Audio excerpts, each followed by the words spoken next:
Bismillahirrahmanirrahim. Bismillahirrahmanirrahim. Assalamualaikum warahmatullahi wabarakatuh.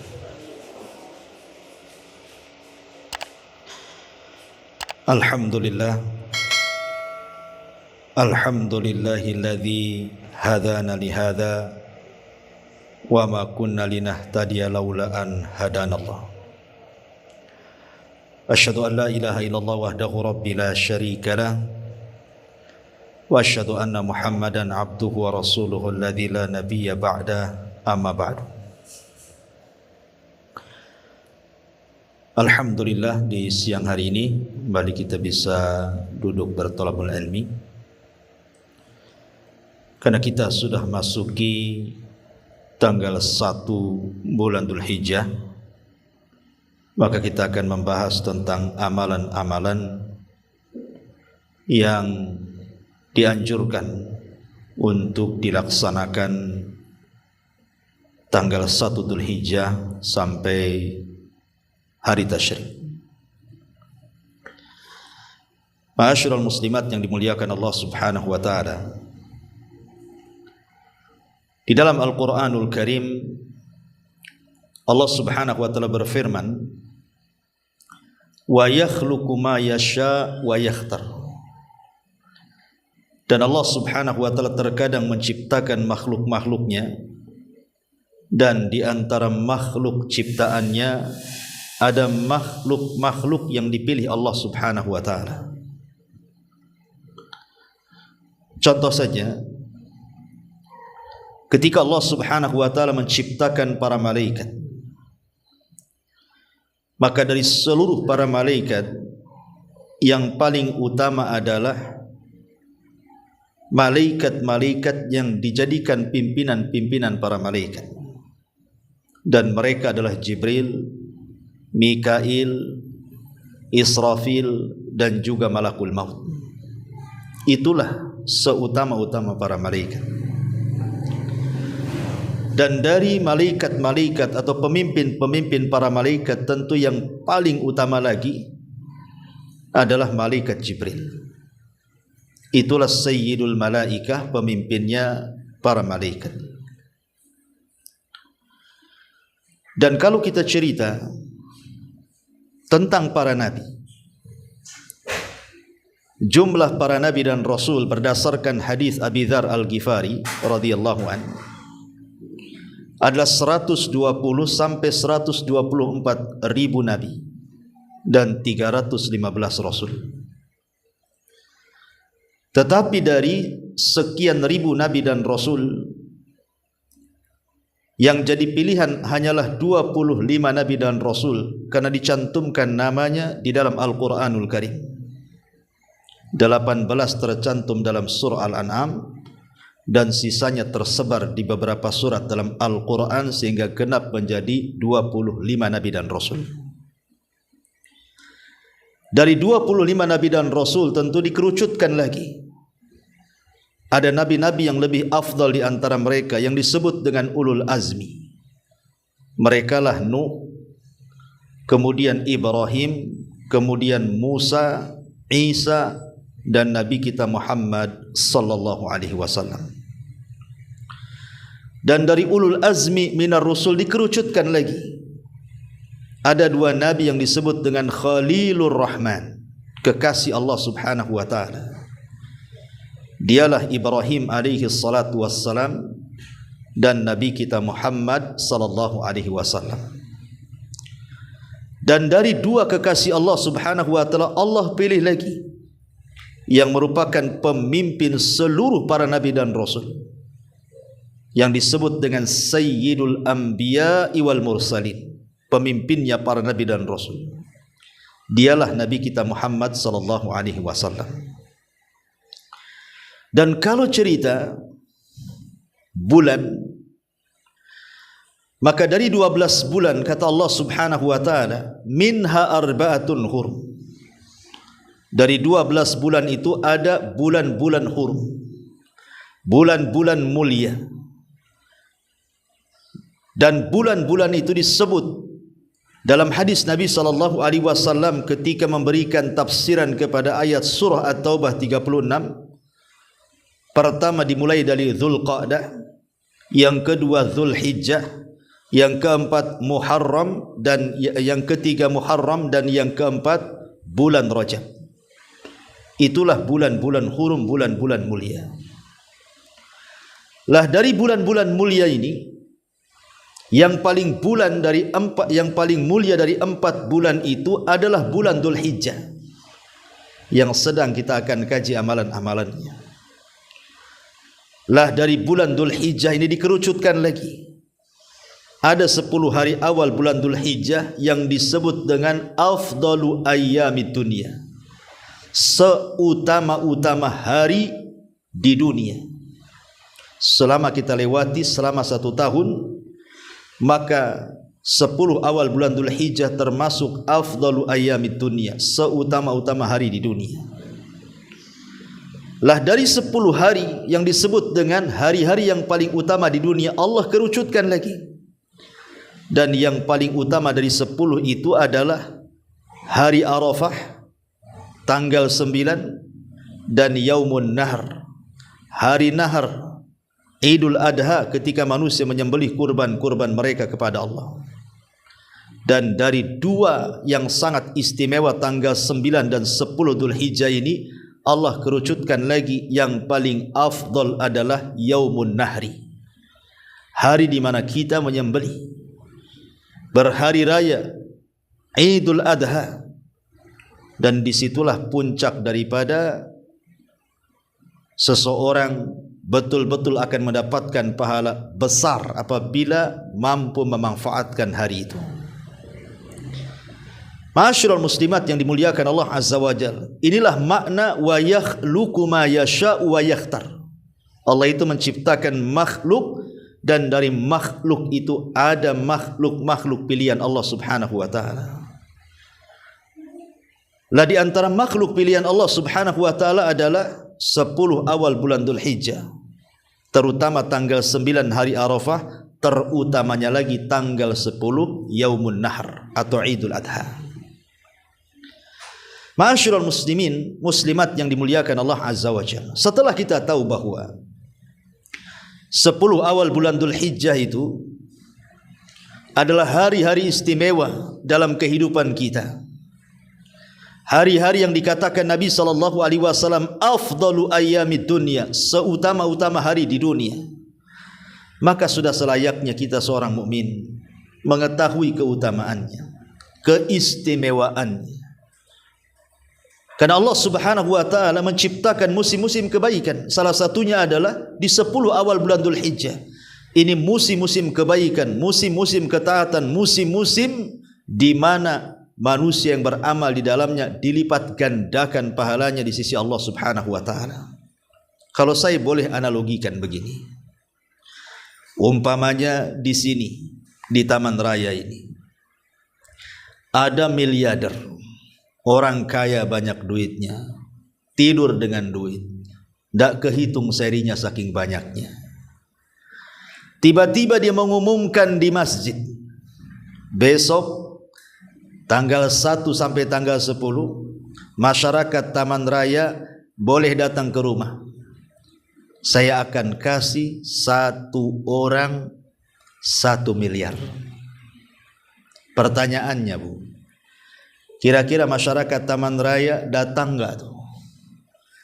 Saya yakin datang, termasuk ibu juga datang, enggak mungkin tak datang, Bu. 1 miliar loh.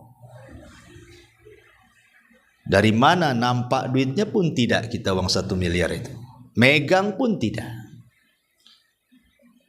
Itu seruan manusia. Datang ke rumah dari tanggal 1 sampai tanggal 9, kalian kukasih setiap 1 orang 1 miliar. Oh, berbondong-bondong, Bu. Pasti dari pagi buta dia sudah berkumpul di depan orang kaya itu. Itu urusan dunia. Urusan dunia saja sedemikian rupa orang berjubel, berlomba-lomba supaya sampai di rumah orang kaya itu. Terkadang harus sikat-sikut sana sini, menyakiti orang, enggak peduli. Yang penting saya pertama mendapatkan 1 miliar itu. ini adalah manusia. Tapi Allah Subhanahu wa taala menawarkan lebih daripada itu. Lebih daripada nilai 1 miliar. Allah menawarkan itu. Bahwa ada pahala-pahala yang dilakukan di 10 awal bulan Dzulhijjah itu yang dilipat gandakan pahalanya yang kita tidak tahu lipatannya. Yang jelas semua amalan itu tertuju kepada satu tempat yang disebut Jannatun Naim. Surga yang di dalamnya penuh dengan kenikmatan. Oleh karena itulah maka seorang mukmin harus cerdas. Harus cerdas, jangan membiarkan hari-hari tanggal 1 sampai tanggal 10 itu berlalu begitu saja. Kata Nabi SAW, Al-kayyis man dana nafsah wa amila lima ba'dal maut. Orang cerdas itu orang yang introspeksi terus dan mempersiapkan diri dengan amal saleh sebelum kematiannya. Wasari'u ila maghfiratin. Bersegeralah kita berlomba-lomba untuk mencari ampunan Allah. Walidzalika falyatanafasil mutanafisun. Maka oleh karena itulah maka berlomba-lombalah kita. Kejarlah amalan itu. Fastabiqul khairat, berlomba-lomba dalam kebaikan. Mumpung kita masih diberikan usia, menemukan tanggal 1 Dzulhijjah sampai tanggal 10, entah besok kita masih hidup atau tidak, kita tidak tahu. Karena rahasia umur kita di tangan Allah Azza wa Jalla. Maka yang ada mulai daripada hari ini tanggal 1 Dzulhijjah ini sampai tanggal 10 Dzulhijjah, manfaatkan sebaik mungkin dengan memperbanyak amal-amal saleh yang nanti saya akan sebutkan amal apa saja. Karena Allah Subhanahu wa taala ketika memuliakan sesuatu pasti dijadikan sumpah dalam Quran. Allah Subhanahu wa taala mengatakan wal fajri walayalin ashri. Demi waktu fajar dan demi malam-malam yang 10. Sepakat ahli tafsir seperti Ibnu Abbas, Alqamah, Qatadah, Ikrimah, Mujahid, mereka mengatakan bahwa layalil ashri adalah 10 awal bulan Dzulhijjah. Bahkan lebih khusus lagi Allah bersumpah wasyaf'i wal watr, dan yang genap dan yang ganjil. Demi yang genap dan demi yang ganjil. Yang genap artinya yaumun nahri. Kenapa didahulukan? Karena yaumun nahri lebih afdal dibandingkan yaumul arafah. Wasyaf'i, dan yang ganjil itu artinya hari Arafah. Karena hari Arafah jatuh tanggal 9 dan angka 9 itu ganjil. Sementara yaumun nahr jatuh tanggal 10 dan tanggal 10 itu genap. Dan Allah mengatakan wasyaf'i wal watr, dan demi yang genap dan yang ganjil. Allah dahulukan yang genap karena lebih utama dibandingkan yang ganjil. Hari nahar itu lebih utama dibandingkan hari Arafah. Bayangkan Allah sampai bersumpah berkali-kali dalam Al-Quran. Termasuk juga wasyahidi wal masyhud. Sebagian ahli tafsir mengatakan artinya yaumu Arafah. Lihat, berturut-turut Allah jadikan sumpah. Dan tidak mungkin Allah bersumpah dalam Quran kecuali makhluk yang disumpahinya itu adalah memiliki keistimewaan di hadapan Allah Subhanahu wa taala. Ma'asyiral muslimin yang dimuliakan Allah Subhanahu wa taala. Lalu apa amalan yang harus kita lakukan? Yang pertama, Bu, manasik haji. Okelah ibu, belum Allah berikan kesempatan ataupun takdir baik bisa berangkat haji. Tapi bukan mustahil Allah mudahkan ibu bisa berangkat haji. Berdoalah. Semoga Allah Subhanahu wa taala mendengar dan mengijabah doa kita. Ibadah haji ini adalah ibadah yang banyak sekali manfaatnya. Karena ada orang-orang jahil, orang-orang bodoh yang mereka menentang syariat Allah dan Rasulnya, menganggap bahwa ibadah haji ini ibadah konyol katanya. Ibadah haji ini ibadah apa, Bu? Ibadah konyol katanya. Kenapa? Karena ibadah haji itu ibadah di mana orang-orang Islam belum bisa meninggalkan tradisi jahiliyah katanya. Coba bayangkan ada orang ngomong gitu, Bu. Jadi ibadah haji itu ibadah yang katanya umat Islam belum bisa meninggalkan tradisi jahiliyah. Apa maksud kalimat ini? Lihat tuh, katanya orang-orang haji itu datang dari mana-mana, dari penjuru dunia, tumplek ke Ka'bah. Mereka bukan sedang menyembah Allah katanya, mereka sedang menyembah batu. Ketika mereka tawaf, mereka sedang tawaf mengelilingi batu. Setelah tawaf, mereka mencium batu. Kemudian setelah mencium Hajar Aswad, mencium batu, mereka pun sa'i. Sa'i dari batu ke batu. Sofa itu batu, bukit berbatu. Marwah juga bukit berbatu. Jadi sa'i untuk batu ke batu. Ketika lempar jumroh, yang dilempar juga batu. Dan alat melemparnya juga batu. Yang dilempar batu, alat melemparnya batu. Jadi sesungguhnya ibadah haji itu belum bisa meninggalkan tradisi jahiliyah. Kenapa? Karena masih teringat dengan batu. Ya, ma'asyiral muslimat yang dimuliakan Allah Subhanahu wa taala. Saya ulangi. Jadi orang-orang yang tawaf, mereka mentawafi batu. Orang yang mencium Hajar Aswad, mencium batu. Orang yang sa'i, berlari-lari kecil dari Safa dan Marwah, Safa itu batu, Marwah juga batu. Jadi sa'i dari batu ke batu. Ketika melempar jumroh, yang dilempar juga batu, alat lemparnya juga batu. Jadi kalian sebenarnya kembali ke zaman batu katanya. Yang disembah kalian itu bukan Allah tapi batu. Lalu apa manfaatnya? Seolah-olah Islam tidak berkembang, kembali kepada zaman batu dan nyembah batu. Kan jahil, Bu. Ucapan seperti ini jahil. Karena menentang ajaran Islam. Haji itu banyak manfaatnya. Dan ketika haji itu bukan kita ini sedang menyembah batu, ibadah dari batu ke batu, tidak. Ma'asyiral muslimat yang dimuliakan Allah Subhanahu wa taala. Ibrahim alaihi salatu wassalam ketika selesai membangun Ka'bah, kemudian Allah Subhanahu wa taala katakan, wa id yarfa'u Ibrahimul qawa'ida wa Ismail. Dan ingatlah ketika Ibrahim meninggikan dasar-dasar Baitullah bersama putranya Ismail, kemudian dia berdoa, Rabbana taqabbal minna innaka antas samiul alim.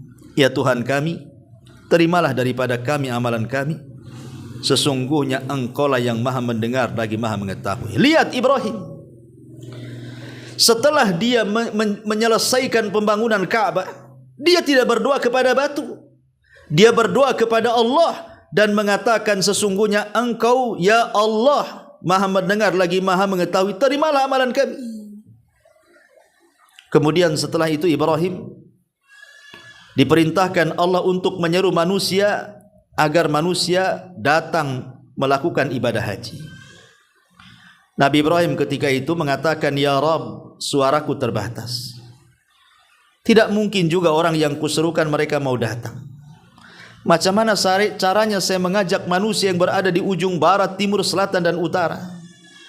Maka Allah mengatakan, ya Ibrahim, innama alaikal adhan wa alainal balag. Ibrahim, engkau cukup berteriak, kasih tahu manusia agar datang ke sini untuk melakukan manasik haji. Aku yang akan menyampaikan suaramu ke telinga-telinga dan hati-hati manusia. Dan nanti hati-hati manusia akan condong untuk datang ke sini.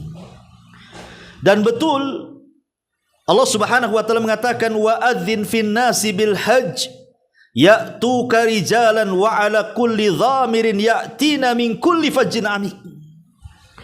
Dan serulah kepada manusia agar mereka melakukan ibadah haji, maka akan datang kepadamu rijalan, manusia yang berjalan kaki atau berkendaraan dari segala penjuru dunia akan tumplek di Ka'bah. Dan hari ini kita bisa saksikan.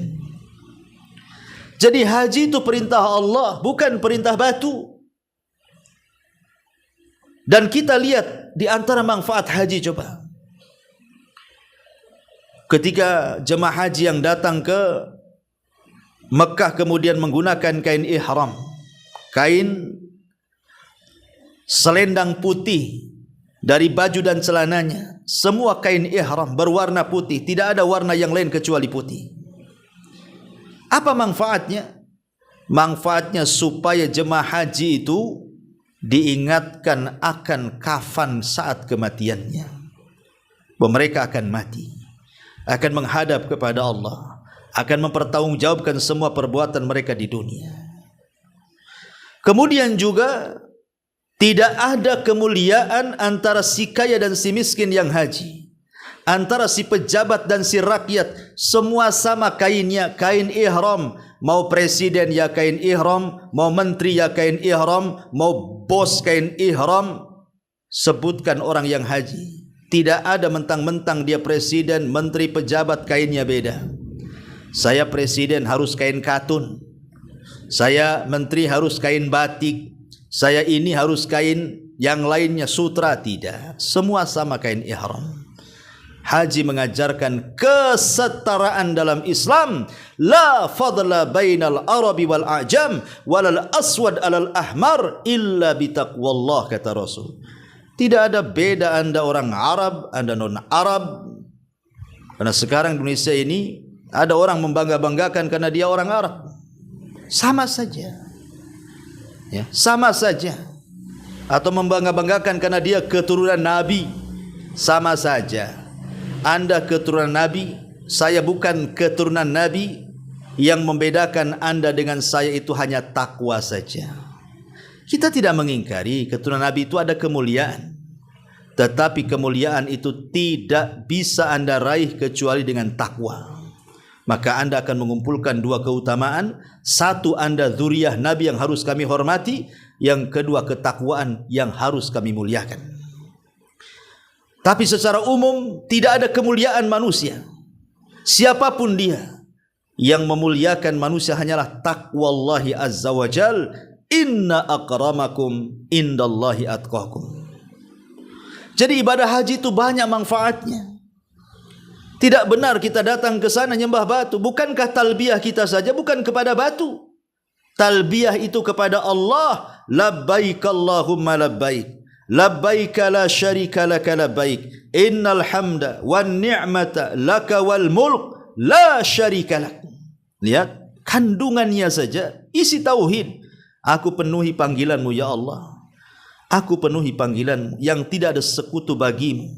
Sesungguhnya pujian dan juga nikmat milikmu dan kekuasaan juga milikmu yang tidak ada sekutu bagimu. Semua isinya tauhid.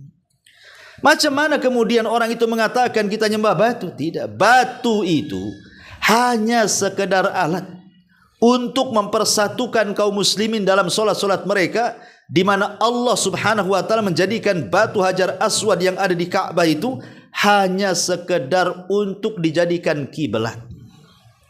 Dijadikan kiblat, bukan disembah.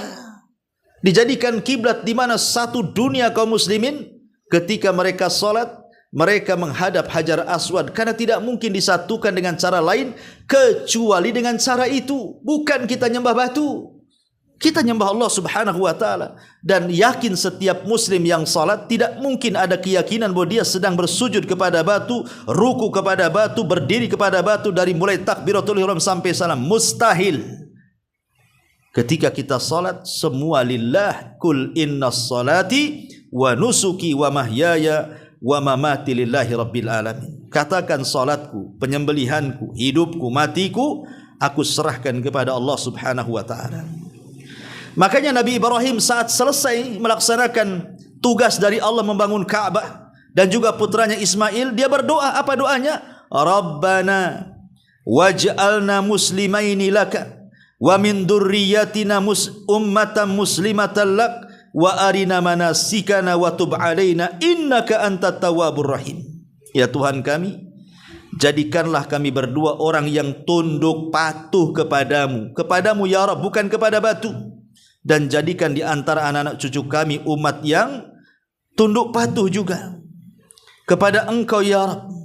dan tunjukkan kepada kami cara-cara dan tempat-tempat ibadah haji kami, dan terimalah taubat kami, sesungguhnya Engkaulah yang Maha penerima taubat lagi Maha penyayang. Lihat, isi doanya saja tauhid. Cemana orang itu mengatakan kita menyembah batu? Enak saja, mana akalnya? Banyak manfaat haji itu. Ya. Itu seruan dari Allah Subhanahu wa taala, wa adzin finnas.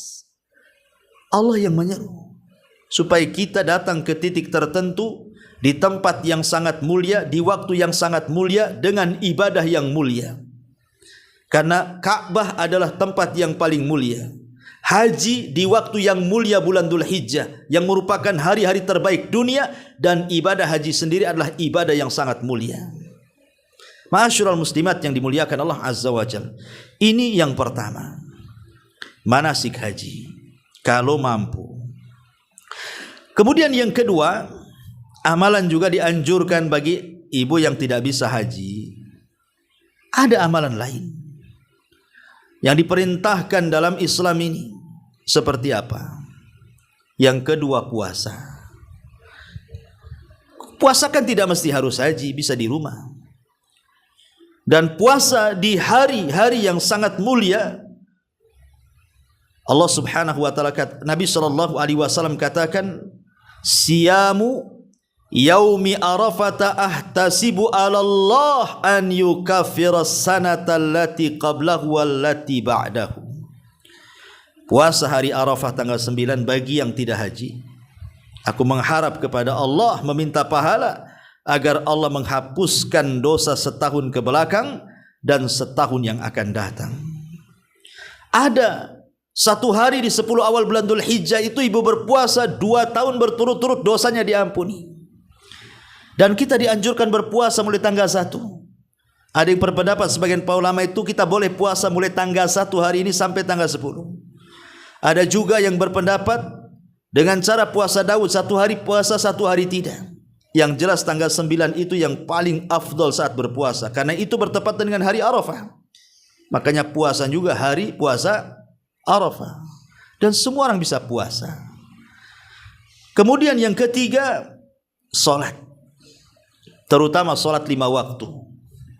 Jangan pernah meninggalkan solat 5 waktu di 10 awal bulan Dzulhijjah atau di bulan-bulan yang lain, karena itu kewajiban. Lah, untuk menambah dari yang wajib itu, lakukan yang sunnah. Ada seorang tabi'in namanya Sa'id ibn Zubair rahimahullahu ta'ala.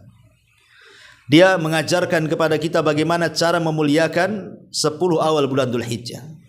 Saking sibuk ibadah di siang dan di malam hari, sampai teman-temannya tidak bisa berjumpa dengan dia. Kemudian dia mengatakan, la tutfi'u surujakum layaliyal ashri.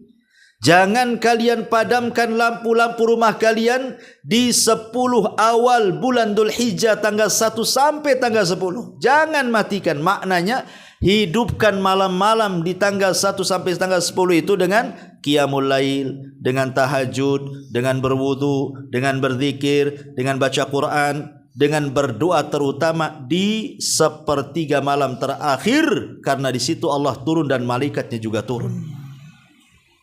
Kesempatan, ya, hidupkan malam-malam. Kalau kita dulu setelah lewat bulan Ramadan tahun kemarin, di bulan Ramadan ada 10 awal, ada 10 tengah, ada 10 akhir, kan Bu?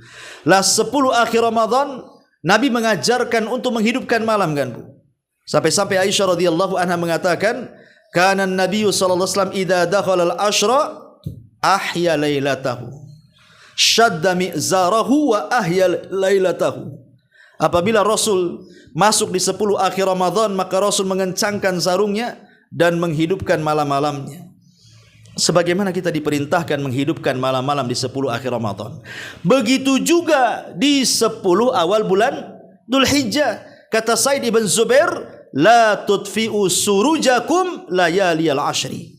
Jangan padamkan lampu-lampu rumah kalian, hidupkan malam itu, karena itu sangat istimewa. Anda sedang bangun di tengah malam di hari terbaik satu dunia. Maka yang ketiga, perbanyak sholat. Kemudian yang keempat, perbanyak az-zikr. berzikir. Berzikir kepada Allah Subhanahu wa taala dengan mengucapkan tahlil, tahmid, takbir, tasbih dan zikir apapun yang diperintahkan Nabi sallallahu alaihi wasallam. Karena Nabi sallallahu alaihi wasallam pernah mengatakan, ala ukhbirukum, kata Rasul, ala unabbiukum, maukah ku habarkan kepada kalian bi khairi min a'malikum, amalan terbaik yang kalian lakukan, wa azkaha inda malikikum, lebih bersih di sisi Tuhan kalian, wa arfauha fi darajatikum, lebih diangkat derajat kalian, wa khairun lakum min infaqiz zahabi wal waraq, dan amalan ini lebih baik dibandingkan infak emas dan perak, wa khairul lakum min antalqau aduwakum fatadribu a'naqahum wa yadribu a'naqakum, kemudian lebih baik daripada engkau berjumpa dengan musuh, kau penggal musuh atau engkau dipenggal musuh. Kemudian sahabat bertanya, amalan apalah itu Rasul? Amalan terbaik, bisa mensucikan kita di hadapan Allah, bisa mengangkat derajat kita di hadapan Allah, lebih baik daripada infak emas dan perak, lebih baik daripada jihad di jalan Allah kemudian membunuh musuh atau dibunuh musuh. Apa itu amalan itu, kok bisa terkumpul 5 perkara pula tuh? Kata Nabi SAW, zikrullah, berzikir kepada Allah. Tidak ada alasan untuk tidak bisa berzikir, Bu. Bohong kalau ada orang mengatakan saya tidak sempat berzikir, enggak ada waktu. Kata siapa? Zikir itu ibadah yang paling mulia, yang paling mudah, bisa dilakukan anak-anak, remaja dan dewasa, bisa dilakukan orang sakit dan sehat, bisa dilakukan laki-laki dan perempuan, bisa dilakukan oleh semua usaha, tidak dilingkupi tempat dan juga waktu. Kapanpun bisa berzikir, di rumah, di jalan, di kantor, di pasar, di mana disebutkan, tidak ada alasan untuk tidak bisa berzikir. Maka perbanyak zikir. Terutama yang ke-5, zikir yang menggabungkan 3 perkara: takbir, tahlil, dan tahmid. Takbir membesarkan Allah dengan menyebut Allahu Akbar. Tahlil mengesahkan Allah dengan mengatakan la ilaha illallah. Tahmid memuji Allah dengan senantiasa terus kita mengucapkan alhamdulillah, dan itu terangkum dalam takbiran Allahu Akbar, Allahu Akbar, Allahu Akbar, la ilaha illallah, Allahu Akbar, Allahu Akbar, walillahil hamd. Baca. Kapan dibacanya? Nunggu lebaran? Tidak, dari mulai tanggal 1 sekarang ini, Bu. Ibu sudah boleh takbiran sendiri-sendiri. Baik di rumah sambil baring, baik di dapur sambil masak, baik di pasar sambil belanja, baik di kendaraan sambil jalan, baik di perkumpulan sambil arisan. Bisa takbiran, Bu. Itu disebut takbir mutlak namanya. Dan puncaknya nanti Idul Adha. Adapun hari tasyrik disebut takbir muqayyad, dilakukan setelah solat wajib, duhur, asar, maghrib, isya, subuh. Setiap solat wajib takbiran 3 kali, paling sedikit. Ma'asyiral muslimat yang dimuliakan Allah Azza wa Jalla. Kemudian yang nomor 5, bersedekah. Subhanallah. Kalau seandainya ibu bersedekah di bulan Ramadan, dengan bersedekah di 10 awal bulan Dhul Hijjah, pahalanya lebih besar bersedekah di awal bulan Dhul Hijjah dibandingkan ibu sedekah di bulan Ramadan. Sebutkan apapun amalan. Jadi kalau ibu kemudian menyumbang entah pembangunan masjid, entah pembangunan pesantren, entah kepada yatim piatu, entah kepada fuqara wal masakin, entah kepada orang yang berhajat kepada kita dari janda-janda miskin dan yang semacamnya, pokoknya mana yang bisa ditolong kita tolong. Kalau kita lakukan di 10 awal bulan Dhul Hijjah atau di bulan Ramadan, kata ulama, orang yang bersedekah di 10 awal bulan Dhul Hijjah lebih afdal dibandingkan sedekah di bulan Ramadan. Dan itu berdasarkan lisan Nabi. Nabi SAW yang mengatakan seperti itu. Ma min ayyamin al-amalus salihu ahabbu ilallah min hadhi ayyamil ashri. Tidak ada amalan yang dilakukan dalam setahun, dalam hari-hari setahun yang lebih dicintai Allah dibandingkan orang yang beramal di 10 awal bulan Dhul Hijjah. Sahabat bertanya, apakah sebanding dengan jihad? Tidak, kecuali orang itu keluar membawa seluruh hartanya dan jiwanya kemudian tidak pernah kembali ke rumahnya alias syahid, baru sebanding katanya. Lihat. Jadi ini mumpung ya ada kesempatan tanggal 1 sampai tanggal 10 perbanyak sedekah. Kalau ibu punya uang 1 juta dipecah 100 ribuan, setiap hari ibu sumbang 100 ribu, besoknya 100 ribu, besoknya 100 ribu, besoknya 100 ribu. Atau ibu punya uang 100 ribu, pecah menjadi 10 ribu. Satu hari ini 10 ribu, besok 10 ribu, dan begitu seterusnya. Maka setiap hari ibu dapat pahala orang mati syahid. Subhanallah. Ya. Kemudian yang nomor 6, juga ada ibadah udhiyatul id, berkurban. Kalau Allah Subhanahu wa taala takdirkan ibu punya biaya, beli kambing. Kalau sanggup beli sapi, sanggup lagi beli unta. Tapi kan unta tak ada di sini. Sapi ajalah, ya. Beli sapi kalau sanggup. Kalau enggak sanggup beli kambing, kalau enggak sanggup urunan beli sapi 7 orang. Kalau enggak sanggup juga niatkan untuk tahun depan berkurban. Atau memandang orang yang berkurban, ya Allah, kalau aku punya uang seperti dia, aku pun pengen kurban seperti dia. Nanti pahalanya sama tuh. Ya. Jadi kurban itu ibadah mulia. Perintah dari Allah, fasholli lirabbika wanhar, banyak hikmah dan manfaat di dalamnya. Sebagaimana para dukun, para syaitan, para dedemit itu mereka menjadikan kurban untuk ibadah kepada mereka.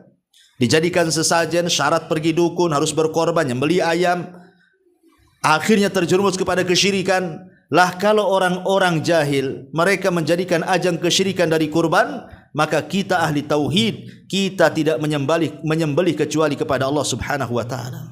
Karena sekecil apapun kurban, kalau ditujukan kepada Allah, maka jaminannya sorga. Sebesar apapun kurban kalau ditujukan kepada selain Allah, maka dipastikan masuk neraka. Dulu di zaman Rasul pernah bercerita, ada 2 orang laki-laki lewat ke sebuah tempat. Rupanya di tempat itu ada berhala.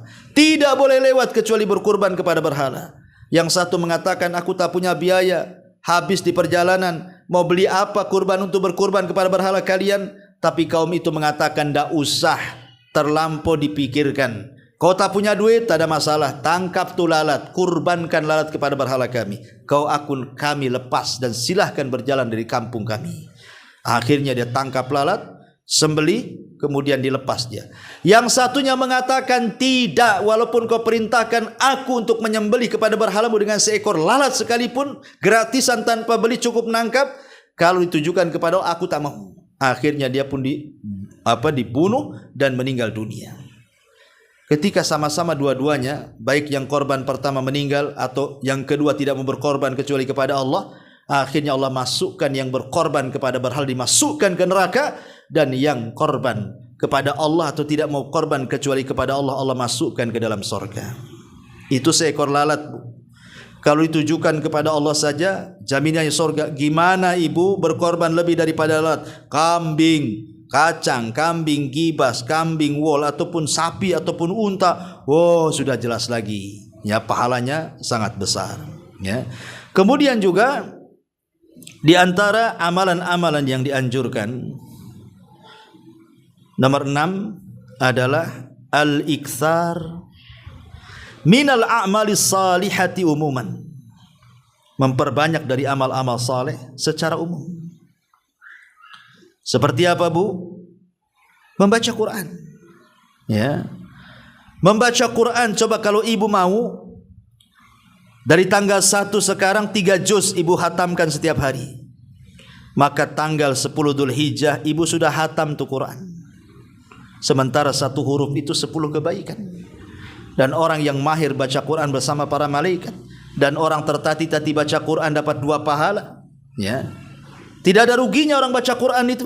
Target dari sekarang 10 hari hatam. Ya.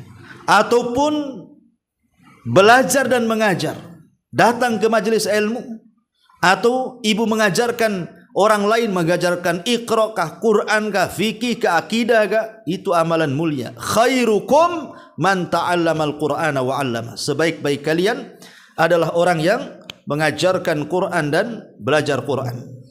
Kemudian juga istighfar. perbanyak istighfar. Karena istighfar itu salah satu wasilah, Bu, memberikan semangat kita ibadah. Sebagaimana dosa itu melemahkan ibadah. Jadi kalau ibu malas sholat, malas zikir, malas baca Quran di hari-hari yang Rasul katakan afdalu ayamid dunya, seafdal-afdalnya hari di dunia, berarti yang membuat malas itu hanyalah dosa, Bu. Dosa ibu yang membuat ibu malas dosa. Dosa saya yang membuat saya malas dosa. Dosa Anda yang membuat Anda malas beribadah kepada Allah Azza wa Jalla. Maka dengan memperbanyak istighfar, mudah-mudahan menghilangkan dosa dan memberikan kesemangatan kita untuk beramal saleh yang lainnya. Termasuk juga selain membaca Al-Quran, mengajar atau belajar, memperbanyak istighfar, birrul walidain. Kalau memang punya orang tua, berbuat baik sekarang. Dan seterusnya, dimulai dari sekarang lah. Karena pahalanya besar.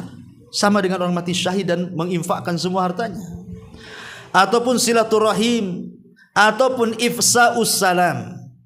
Mengucapkan salam, Bu, kalau ketemu orang. Ya. Jangan salam itu diucapkan kepada yang kenal saja, yang tak kenal tak mau salam. Bahkan ada juga yang aneh di masyarakat ini, kalau ibu mengucapkan salam kepada tetangga yang ibu tidak kenal, tetangga itu malah heran sama ibu. Malah dia bilang, kau kenal aku di mana, katanya. Padahal niat kita ini hanya ingin menyebarkan salam, malah jawabannya, emang aku kenal kamu? Emang kamu kenal aku, katanya. Lah, ini kan tidak paham, jahil. Ya. Salam itu adalah salah satu pertanda rasa cintanya kita dengan Allah, karena Allah adalah salam dan menebar kecintaan sesama manusia, dan itu pula yang menjadikan kita penyebab masuk surga. Kemudian juga it'amut ta'am, kalau bisa kita sebar kepada fuqara masakin yang kekurangan itu. Berilah mereka makanan, sedekah kepada fuqara wal masakin. Ataupun al-islah bainan nas, berusaha mengislah, ada orang yang bertengkar nih, kita tengah-tengahnya, kita islah keduanya.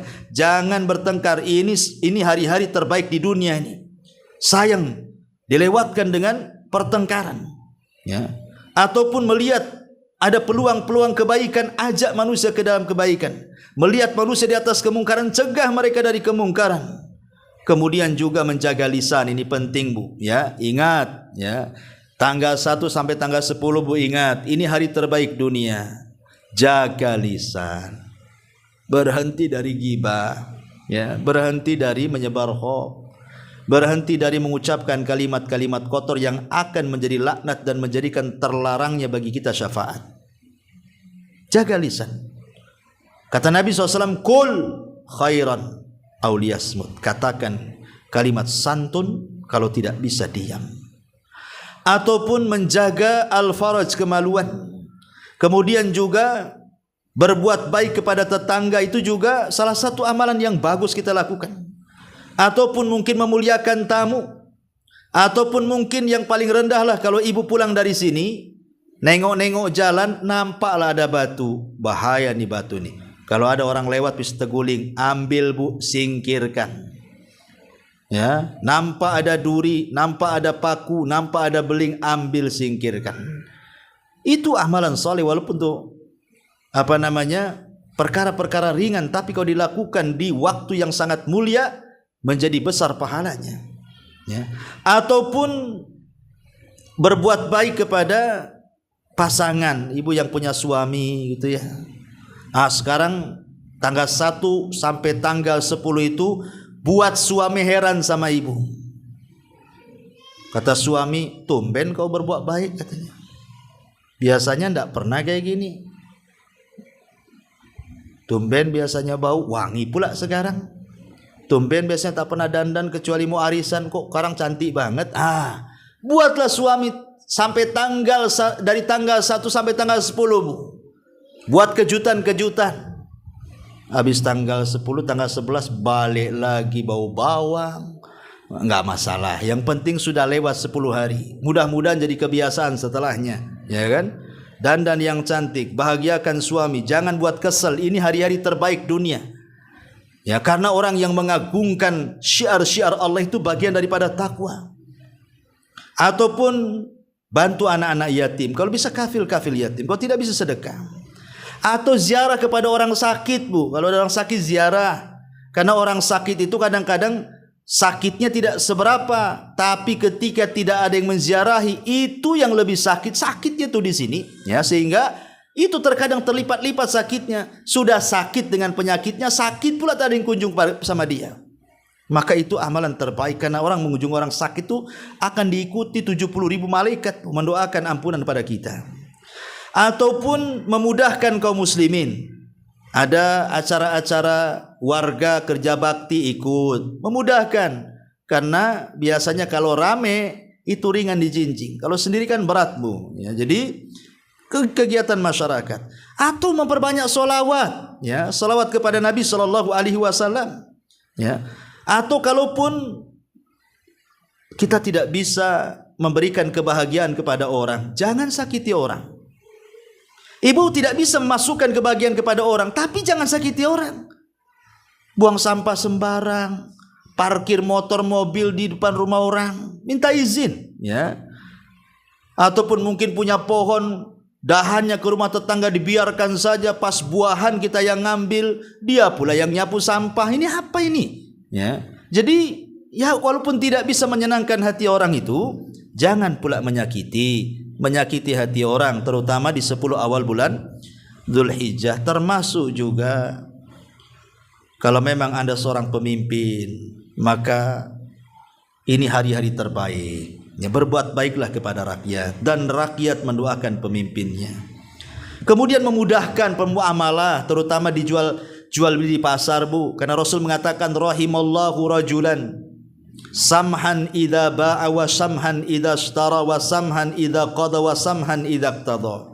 Semoga Allah merahmati orang yang mudah menjadi pembeli, mudah menjadi penjual, mudah saat berhutang, mudah pula saat membayar.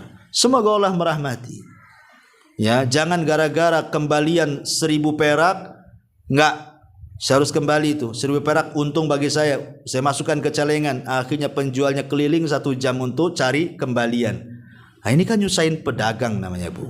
Atau pedagang nyusahin pembeli.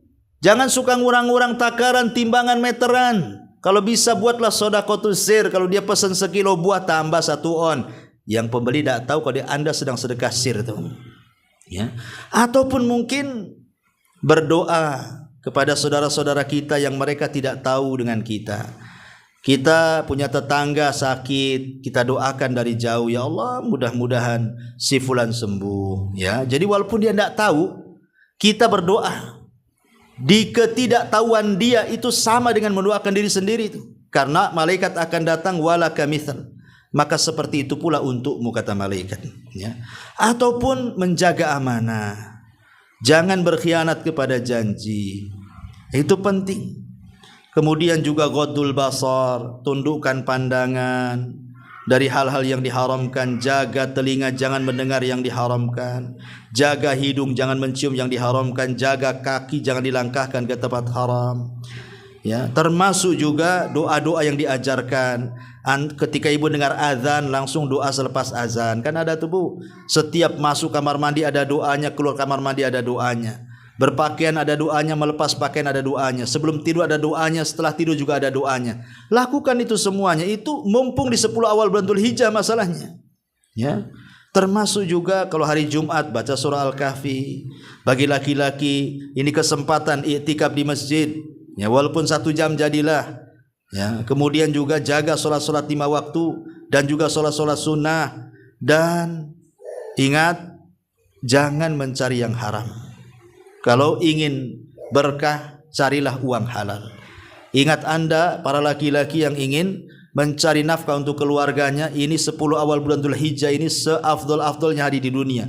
Cari yang halal, tinggalkan yang haram. Bukankah yang halal lebih banyak daripada yang haram? Kenapa sibuk yang haram? Ya. Kemudian juga kalau bisa kita masukkan kebahagiaan kepada seorang muslim itu amalan terbaik itu. Jangan malah menyakiti.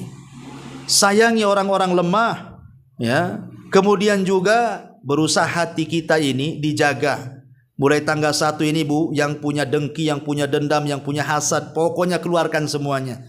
Itu tidak bagus. Kemudian saling ta'awunlah sesama kaum muslimin. Wa ta'awanu 'alal birri wat taqwa. dan berta'awunlah, tolong menolong di atas perbuatan kebaikan dan ketakwaan kepada Allah Subhanahu wa taala, dan banyak lagi amal-amal saleh selain daripada yang saya sebutkan ini. Oleh karena itulah maka ini mumpung kita berada di hari-hari terbaik dalam dunia, tanggal 1 sampai tanggal 10, fastabiqul khairat, berlomba-lombalah dalam kebaikan. Kapan lagi? Belum tentu kita akan ketemu di 10 awal bulan Dzulhijjah tahun depan. Wallahu a'lam bishawab. Ini nasihat umum, mudah-mudahan ada manfaatnya. Sebelum saya tutup, silahkan kalau mau bertanya. Fal yatafaddali mashkurah.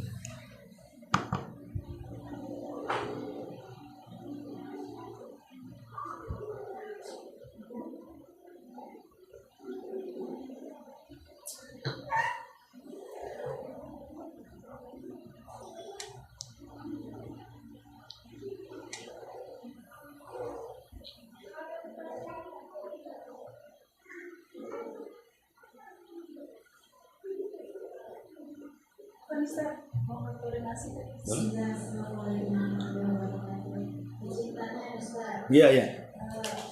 Gimana hukumnya Ustaz ya kalau kita buat toples di rumah ya kita memasukkan sedekah subuh setiap pagi, nanti pada atau sebulan kemudian nanti ada teman kita yang mengutip dari mereka yang menyalurkan sedekahnya gitu.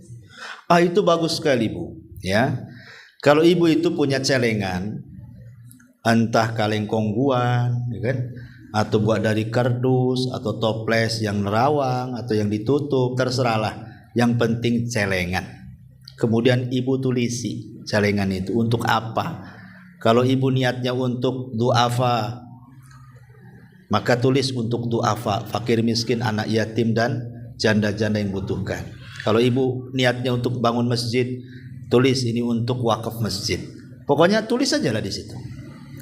Kemudian ibu setiap pagi habis subuh kencleng masuk 2000, sore lagi kencleng masuk 2000. Itu ibu loh didoakan malaikat. Setiap hari malaikat kan turun. Kemudian malaikat mendoakan setiap orang yang berinfak tuh di pagi hari, semoga Allah menambah kekayaannya. Semoga Allah melipat gandakan kekayaannya. Dan kalau dia tidak infak, semoga Allah hilangkan berkahnya. Jadi nggak apa-apa nanti sebulan sekali, 3 bulan sekali serahkan ke yang berhaknya. Kan itu sebenarnya memudahkan sebenarnya. Ya, memudahkan untuk itu. Dan biasakan seperti itu paling mudah. Apalagi sekarang ini kan kayaknya kayak uang-uang receh, krecek ya kan, yang berbunyi itu Bu, krecek-krecek itu Bu. Itu kan ibu sering dapat ibu ya kan. Kalau ibu ke toko, kembaliannya mesti dapat uang krecek. Dari pasar mesti ada uang krecek. Nah itu kok dikumpul-kumpulkan Bu, jadi banyak kan. Ya, ini kesempatan sebenarnya, apalagi bertepatan dengan hari-hari terbaik dunia. Karena innamal a'malu binniyat. Amal itu ditentukan niatnya. Wallahu a'lam. Ya. Misalnya seorang istri itu suaminya sendiri tidak punya kemampuan kebetulan itu istri hubungan sendiri, itu pahalanya itu suaminya atau bagaimana? Maksudnya suaminya yang berkorban? Istrinya yang berkorban. Oh, istri yang berkorban. Ya, alhamdulillah, nggak apa-apa.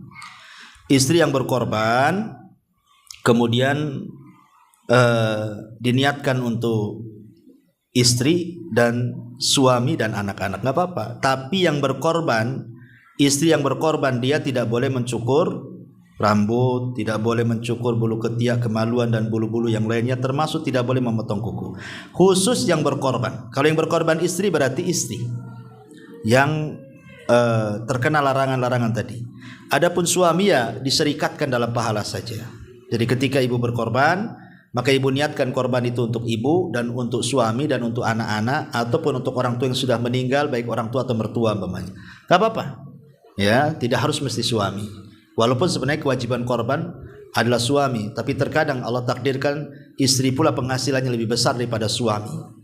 Dan itu uang istri solid, bukan minta dari suami. Ya, maka boleh. Kalau memang itu uang istri solid, berarti ibu yang korban diniatkan kepada suami dan anak-anak. Wallahu a'lam. Jika seorang perempuan berdua ingin umroh tapi tidak mempunyai mahram atau dananya cukup untuk satu orang yang tidak bisa membayarkan mahram, itu bagusnya bagaimana? Ya, alhamdulillah. Sebenarnya masalah haji atau umroh tanpa mahram ini menjadi polemik para ulama. Syekh Utsaimin rahimahullahu taala mengatakan mahram itu syarat daripada kemampuan orang itu haji atau umroh, sehingga sebaiknya kalau tidak ada mahram tidak berangkat. Tapi ada berpendapat lain bahwa boleh, tapi yang pertama, umroh yang pertama atau haji yang pertama, ya, untuk umroh yang pertama atau haji yang pertama dengan syarat ada teman-teman walaupun bukan mahram yang dipercaya dalam perjalanannya bisa aman, mengamankan ibu, ya, mulai dari berangkat sampai pulang dia menjamin keamanannya. Yang pertama saja, adapun yang kedua ketiga tak boleh. Ada juga beberapa seperti itu, ya, karena alasannya istri si Nabi SAW ketika haji sepeninggal Rasul, mereka ada sebagian tidak pakai mahram, tetapi mereka dengan sahabiah yang lainnya yang menjaga mereka dari mulai berangkat sampai pulang. Ada juga yang pendapat seperti itu. Walaupun saya anjurkan sebaiknya sih kumpul-kumpul uang dulu, dengan mahramnya jauh lebih baik dan lebih aman dan lebih mencocoki perintah. Wallahu a'lam.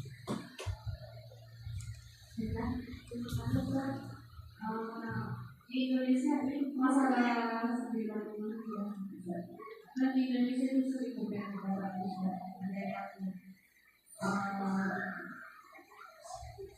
ada yang duluan gitu, karena kan apa itu kan di sana bisa, jadi kita gimana menentukan bisa